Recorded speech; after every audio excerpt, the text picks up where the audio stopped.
Tic-tac, tic-tac. Bonjour à tous. Je m'appelle Nicolas. Je vais vous présenter aujourd'hui la montre, ma première montre automatique que j'ai achetée il y a exactement une semaine.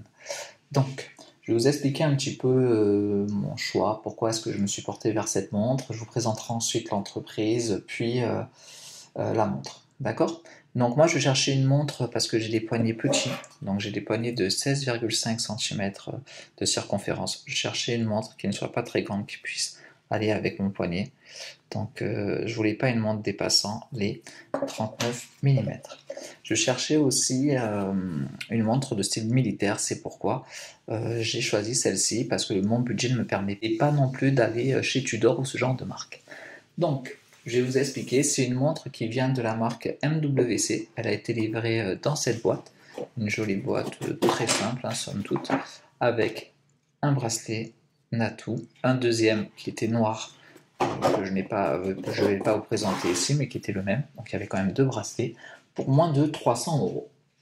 Donc, la marque MWC, donc vous le voyez, elle a commencé à faire des montres en 1974, puis en 1978, elle a commencé à faire des montres quartz. C'est toutes des montres militaires, c'est des rééditions en fait de montres militaires, par exemple des montres de la guerre du Vietnam, de la Seconde Guerre mondiale. Vous pouvez aller voir sur leur site, il y a toute une étendue de montres militaires qui sont rééditées par eux. Ça n'a pas été des fournisseurs officiels, mais plutôt une entreprise suisse, faut le dire, qui a fait rééditer des montres militaires. Donc, certes, c'est pas les premières montres, donc peut-être ceux qui sont vraiment attachés à l'histoire, à l'origine des montres et tout ça, peut passer votre chemin, mais pour les autres, elle est tout à fait correcte. Donc, cette entreprise a été fondée par Monsieur Wolfgang Oberheimer. Il fabrique de nos jours des montres sur quartz, des montres militaires automatiques, des montres hybrides aussi, c'est-à-dire quartz automatique. Donc un quartz alimenté par un vent automatique, pas de pile, et ainsi que des montres un petit peu, des montres de plongée. Alors, celle-ci c'est la montre, hop, je vais vous le montrer ici à l'arrière. Donc c'est une édition limitée à 250 exemplaires, on le voit au milieu, moi j'ai le numéro 75 sur 250, édition limitée, c'est la MK3 79 SSAU je pense pour automatique. Donc le fond est plat, c'est de l'acier brossé. Donc, concernant ses caractéristiques, c'est quand même pour moins de 300 € tout ce que j'attendais d'une montre. Un verre saphir, un mouvement automatique NH35A, donc c'est un mouvement Seiko qui équipe pas mal de montres, on va dire, dans cette gamme de prix. Assez précis, plus que moi, il avance de 8 secondes par jour. J'ai fait le test depuis une semaine, on est à plus 8 secondes par jour. Voilà. Le fond est noir, un noir mat, assez simple, c'est-à-dire qu'il y a automatique en bas en rouge, et il y a aussi écrit Military Watch Company tout en haut. Voilà, les chiffres arabes de 1 jusqu'à 11, avec le 12 formé par un triangle. Alors certains disent que ça s'inspire beaucoup des montres MWC, il me semble, mais bon, moi ça ne me dérange pas tant que ça.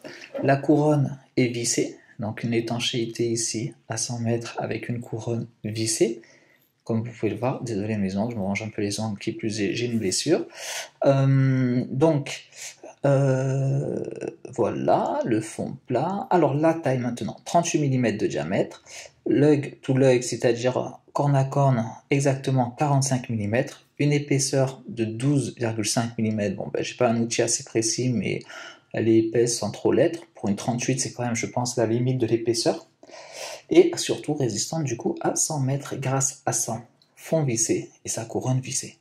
Donc pour moi, elle cochait toutes les cases. En fait, je vous explique mon choix. J'aurais voulu prendre à la base peut-être une Seiko, une Hamilton. Mais alors le problème des Seiko, c'est qu'il n'y avait pas de verre saphir dans cette gamme de prix. Donc ça a été non. Et le problème des Hamilton, il y en avait deux. D'une part, le prix qui était un peu cher. Celle qui me plaisait le plus, c'était la montre mécanique que vous connaissez sans doute, mais le problème, une étanchéité à 50 mètres, c'était rédhibitoire, et celle qui était étanche à 100 mètres en automatique, très jolie, très belle, mais un peu trop tape à l'œil pour moi, pour mon point de vue. Moi, je voulais quelque chose de discret, un petit peu trop tape à l'œil à mon goût, c'est pour ça que je ne l'ai pas choisie. Celle-ci cochait donc toutes les cases, et c'est pour ça que je l'ai choisie. Alors, je vous montre sur mon poignet un instant ce que ça donne. Voilà, voilà ce que ça donne. Très belle montre. Bon, alors ça c'est le bracelet que j'ai acheté, que j'avais avant, hein. Voilà, une montre qui passe bien, qui donne l'heure et surtout qui m'a vraiment comblé de plaisir. Voilà, n'hésitez pas si vous avez des questions concernant la montre. Pour ce qui est donc la vision de nuit, bien sûr les aiguilles ainsi que certains index sont luminescents, donc on peut voir la nuit. J'enverrai des photos, j'espère qu'elles seront peut-être soit rajoutées à la vidéo, soit mises en annexe. Voilà, merci à tous pour votre attention et à la chaîne Montre ton calibre et à tous les gens qui aiment bien les montres. Merci, au revoir.